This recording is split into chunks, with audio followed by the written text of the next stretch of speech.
Wheels for Heroes is a volunteer program that was created by a young attorney named Anthony Hayes shortly after September 11th. Anthony heard that 90% of the responders to the Twin Towers had no estate planning documents. So Anthony came up with a program that would serve firefighters. His best buddy was a fire chief, and he started the process of going to a fire station and helping first responders create very basic estate planning documents: wills, healthcare directives, financial powers of attorney, and suggested beneficiary designation language. At Wheels for Heroes clinic, the attorneys are explaining the estate planning documents and explaining the estate planning process, and also the probate or the estate administration process to tell someone what happens after somebody dies. If you're interested in being a data entry volunteer, you would go ahead and give us a call or send us an email, and we typically train data entry volunteers at the clinics. That way you kind of see the dynamic of a clinic, how that works and whatnot, and then you learn our software, how we generate the documents and what the procedures are. Law students, many of them train to be data entry volunteers. You're also given the opportunity as a law student to sit and watch the attorneys interacting with the responders and fielding their questions, because the things that we're talking about at the events you're not learning about in law school, but many of them become data entry volunteers. You do not have to be an attorney to be a data entry volunteer, but we do have a lot of attorneys that decide that that's what they want to do. They want to do data entry.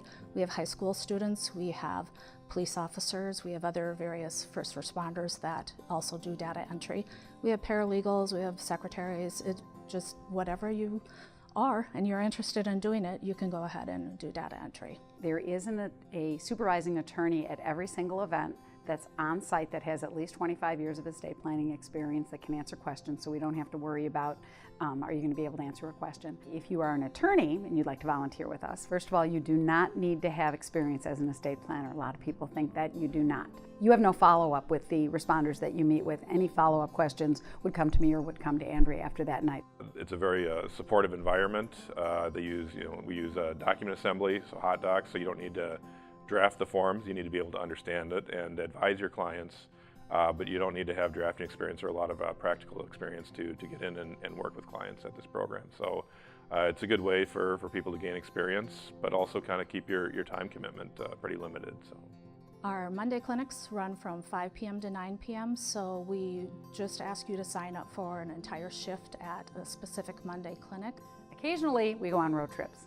And if we do that, we're traveling somewhere in the state of Minnesota, but the event usually runs from 10 o'clock in the morning until 4 o'clock on a Saturday. Looking at the program, one of the nice things is, every lawyer that's admitted to Minnesota, they have their aspirational goal of doing 50 hours of pro bono service or volunteering. With Wheels for Heroes, it's limited scope. You know exactly what you're getting into. It's 5 to 9 on a Monday. There's no homework. There's no prep, except if you have to run a conflict check, something like that. So you know your time commitment, and you're not doing anything outside of that. So it's very easy to really work into your schedule and know what the expectation is in terms of your commitment to the program. You build a network too, so you can refer people to it. So if you can answer the question or point them to a resource or connect them with one of the people that you volunteered with, it's a way to help out family and friends too.